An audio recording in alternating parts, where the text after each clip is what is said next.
ગુજરાત 18 લાઈવમાં આપનું સ્વાગત છે। વડોદરા પશ્ચિમ ટ્રાફિક શાખા દ્વારા પકડાયેલ સાયલેન્સરનો નાશ કરવામાં આવ્યો।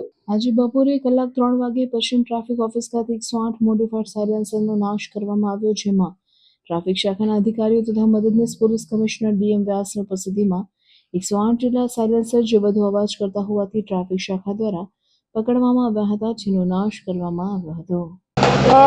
આજે નામદાર કોર્ટના હુકમ આધારે 108 જેટલા સાયલેન્સરોનો નાશ કરીએ છીએ। લગભગ 2 મહિના અગાઉ પણ અમે 108 સાયલેન્સરનો નાશ કર્યો હતો। એના અગાઉ 74 જેટલા સાયલેન્સરનો નાશ કર્યો હતો।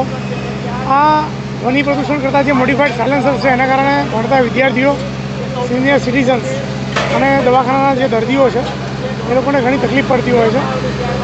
એવા કિસ્સામાં આ લોકોને અમે પકડી અને આરટીઓનો દંડ ફટકારીએ છીએ અને એ દંડ બાદ એ જે મોડિફાઈડ સાયલેન્સ છે અમે જમા લઈએ છીએ, એનો એક્સપર્ટનો ઓપિનિયન લઈએ છીએ અને નામદાર કોર્ટની અંદર અમે રિપોર્ટ કરીએ છીએ અને નામદાર કોર્ટના પરમિશન બાદ અમે આવી રીતના એનો નાશ કરીએ છીએ।